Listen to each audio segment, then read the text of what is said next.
Malaria ವಿರೋಧಿ ಮಾಸಾಚರಣೆ, ಮಕ್ಕಳಿಗೆ ರೋಗ ನಿರೋಧಕ ಶಕ್ತಿ ಹೆಚ್ಚಿಸುವ ಚುಚ್ಚುಮದ್ದು ಹಾಕುವ ಮೂಲಕ ಜಾಗೃತಿ.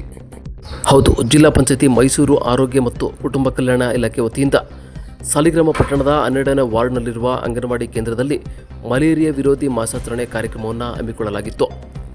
ಬಳಿಕ ಕಾರ್ಯಕ್ರಮವನ್ನು ಉದ್ದೇಶಿಸಿ ಮಾತನಾಡಿದ ಆರೋಗ್ಯ ನಿರೀಕ್ಷಣಾ ಅಧಿಕಾರಿ ಮಂಜುನಾಥ್ ಅವರು, ಸೊಳ್ಳೆಗಳಿಂದ ಮಲೇರಿಯಾ, ಡೆಂಗ್ಯೂ, ಚಿಕನ್ಗುನ್ಯಾ, ಮೆದುಳು ಜ್ವರ ಹಾಗೂ ಆನೆಕಾಲು ರೋಗ ಮುಂತಾದ ಹಲವಾರು ಕಾಯಿಲೆ ಹರಡುತ್ತಿದ್ದು, ಸೊಳ್ಳೆ ನಿಯಂತ್ರಣ ಮಾಡಿದ್ದಲ್ಲಿ ಇಂತಹ ಕಾಯಿಲೆಗಳನ್ನು ತಡೆಗಟ್ಟಬಹುದಾಗಿದೆ.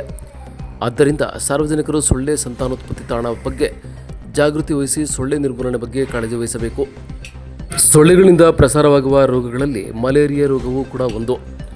ಇದು ಪ್ಲಾಸ್ಮೋಡಿಯಾ ಎಂಬ ಸೂಕ್ಷ್ಮಾಣು ಪರಾವಲಂಬಿ ಮೂಲಕ ಬರುತ್ತದೆ. ಹೆಣ್ಣು ಅನಾಫಿಲಿಸ್ ಸೊಳ್ಳೆಯು ಮಲೇರಿಯಾ ಸೋಂಕಿತ ವ್ಯಕ್ತಿಗೆ ಕಚ್ಚಿ ರಕ್ತ ಹೀರಿ ಆರೋಗ್ಯವಂತ ವ್ಯಕ್ತಿಗೆ ಕಚ್ಚುವುದರಿಂದ ಒಬ್ಬರಿಂದ ಒಬ್ಬರಿಗೆ ಹರಡುತ್ತದೆ. ಮಲೇರಿಯಾ ರೋಗ ಲಕ್ಷಣಗಳಲ್ಲಿ ಮೊದಲು ಚಳಿ, ನಂತರ ವಿಪರೀತ ಜ್ವರ ಬಂದು ಬೆವರುವಿಕೆ, ಸುಸ್ತು ಲಕ್ಷಣಗಳು ಪುನರಾವರ್ತನೆಗೊಳ್ಳುತ್ತದೆ.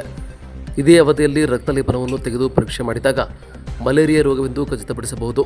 ಸಾರ್ವಜನಿಕರು ಯಾವುದೇ ಜ್ವರ ಬಂದಾಗ ಆರೋಗ್ಯ ಸಹಾಯಕರ ಹತ್ತಿರ ಅಥವಾ ಆಶಾ ಕಾರ್ಯಕರ್ತರಲ್ಲಿ ರಕ್ತಲೇಪನ ಮಾಡಿಸಿಕೊಳ್ಳಬೇಕು ಎಂದು ತಿಳಿಸಿದರು. ಇದೇ ಸಂದರ್ಭದಲ್ಲಿ 2 ವರ್ಷದ ಒಳಪಟ್ಟ ಮಕ್ಕಳಿಗೆ ರೋಗ ನಿರೋಧಕ ಶಕ್ತಿ ಹೆಚ್ಚಿಸಲು ಚುಚ್ಚುಮದ್ದು ಹಾಕಲಾಯಿತು. ಕಾರ್ಯಕ್ರಮದಲ್ಲಿ ಪತ್ರಕರ್ತ ಬಸವರಾಜ್ ಎಸ್ಪಿ, ಪ್ರಾಥಮಿಕ ಆರೋಗ್ಯ ಸುರಕ್ಷಾ ಅಧಿಕಾರಿಗಳಾದ ನೇತ್ರಾವತಿ ಎಲ್, ಮಂಜುಳಾ ಜಿಆರ್, ಆಶಾ ಕಾರ್ಯಕರ್ತೆ ಮಂಜುಳಾ, ಲಕ್ಷ್ಮಿ, ಸುಧಾ, ಅಂಗನವಾಡಿ ಕಾರ್ಯಕರ್ತೆ ಪ್ರೇಮ ಸೇರಿದಂತೆ ಇನ್ನಿತರರು ಹಾಜರಿದ್ದರು.